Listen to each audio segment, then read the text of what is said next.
think I'll sleep until they catch this guy. The person who murdered Lynn Bartholomew's daughter, Melissa, and continues to haunt her youngest child. I'm scared of my own protection. The fact that he was calling my phone, I have to be worried about, is that going to happen to me one day? They had been taunted by this guy.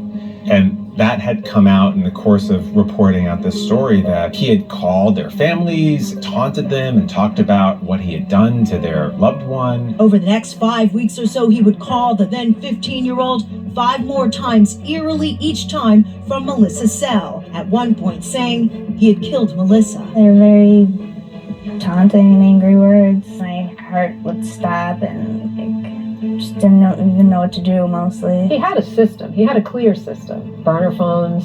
He stalked people on social media. He stalked the families on social media. The Suffolk DA describing to the judge how Heuermann used 7 different burner phones. He would take selfies on them like these and use them to search for victims and violent pornography. He even searched obsessively for the relatives of his victims. And he was doing it from Midtown Manhattan. There was sounds of traffic in the background, and we've been hearing all of this. And the families and their representatives had been telling us this for years. And the police had not. The police had been very careful not to reveal this information to us publicly throughout various iterations of the leadership in the police department. When we talked about, not going before the media, if you see, Rodney did go before the media, but it was always in a very controlled manner, and it was always with a controlled purpose. Again, we did that because we knew we were playing before an audience of one person. I want to know actually what he was doing during that time. And we know he was going to work, he had a family. We know that he is 59 years old, lived in Massapequa Park, and worked in Manhattan. He was married and had 2 children. He was functioning in New York City as a building engineer. Rex Heuermann, I'm an architect, I'm an architectural consultant, I'm a troubleshooter, born and raised on Long Island. Okay. Been working in Manhattan since 1987. But with respect to the 4 women that we'd covered that have been attributed to him, I mean, how aware was he of every step of the search, and how was he consuming that information? Searching on the internet at one point, why hasn't the Long Island serial killer been found? He was Googling about himself. In a 14-month period, he had over 200 searches pertaining to the Gilgo investigation. Even through this, I never became like an expert on the psychology of a serial killer. I mean, there are people who focus on this. But what little I know is that they are, incessantly narcissistic, right? They want credit for what they've done. They want people to know about what they've done. He was compulsively searching pictures of the victims, but not only pictures of the victims, pictures of their relatives, their sisters, their children, and he was trying to locate those individuals. He asked me if I knew about the Gilgo Beach murders. And back then, I was like, oh, he's just from that area. But now, I just see it as a serial killer, kind of just putting it in somebody's face. There's some kind of thrill of the hunt, of being the hunted and staying a step ahead of investigators. We knew that this one person would be watching, and we didn't want to give him any insight into what we were doing. And we also didn't want him to know just how close we were getting. It was such a close call that I almost don't even know if I can carry on in my industry. Following Rex Heuermann's arrest, I ended up speaking with a woman who was a sex worker in this area around that time. Once I had the name, I ran him through the screening tools that we have to keep us safe. One of the phone numbers was saved as do not answer. If I get a vibe from somebody that this person is scary or that they might try and contact me from like another number, that's when I'll save them as do not answer. So it's really scary to find out that the person was actually only less than a mile from me. Were you working on Long Island during the time of these disappearances? Yes, I was. And I was avoiding... Sorry. Take your time. I was avoiding calls to the Hamptons because I thought that's where the person was. And so I started working in the city. And then to find out that the person's actually working in the city and living right next to me is just really scary. There were several sex workers that spoke out after his arrest. It was chilling to hear what they had to say. I had a really, really bad feeling. Like my gut was like telling me I needed to get away from him. Former escort Nikki Brass, who says Heuermann solicited her approximately 8 years ago. He actually mentioned the Gilgo case. When he talked about it, he would like speak in a they and hypothetical.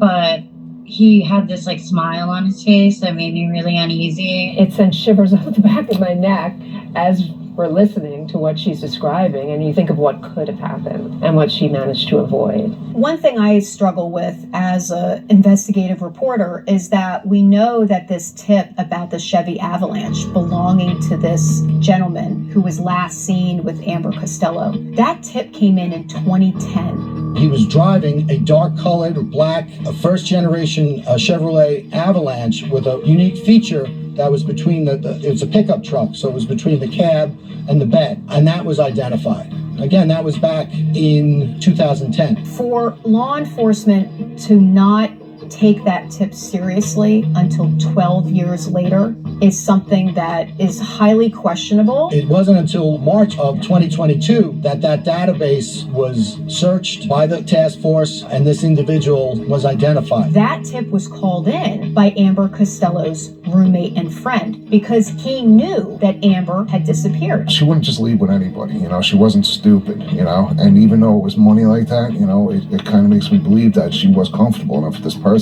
Amber Costello, the day before her disappearance on September 1st, 2010, she met with an individual for the purposes of having him pay her money for her services, but she involved herself in a ruse where once the individual gave her money, other individuals came into the house, pretended to be significant others, confronted the individual with the purpose of making that individual uncomfortable, having him leave without retrieving his money. And that's exactly what happened. He knew that Amber had probably been harmed, and he knew the last person who was with her, this gentleman that had come into the house. She wound up leaving with, that night. That individual was identified as a person who was between 6'4" and 6'6", a large man, thickly built and dark hair. So why, 12 years later, is this the first time that police are really looking at that tip? Police have not been able to provide a good answer to that question. Honestly, what has Rex Heuermann been doing all this time? He's only a suspect, he hasn't been convicted, but if in fact he did this, why would he have stopped in 2010? And so, for all the time that went by, and they caught him on a tip that they got way back when, the thing about the truck. So, what I want to know is has he theoretically killed anybody else? And could that have been prevented if they ran this case more professionally from the start?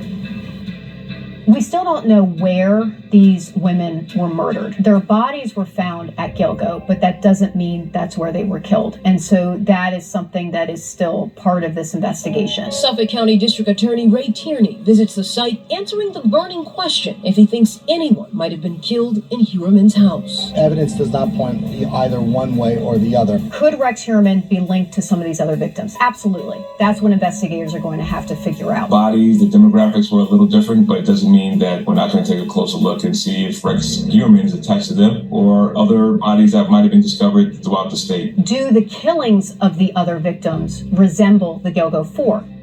They do not. They are not just looking at Rex Heuermann for these other killings. We'll continue to go after those that committed these crimes and hold them accountable. This is an extended period of time for these homicides to happen. That means there's that many more potential suspects because the amount of time that has gone by. The case now expanding across the country, with investigators searching Heuermann's property in Las Vegas and in South Carolina, where they retrieved this pickup truck believed to be connected to the killing. Suffolk County Police and the Gilgo Beach Task Force and the FBI will tell you they are investigating, working with all the police departments. The investigators were never discouraged. They continued and uncovered evidence and followed leads. They never stopped working and will continue to work tirelessly until we bring justice to all the families involved.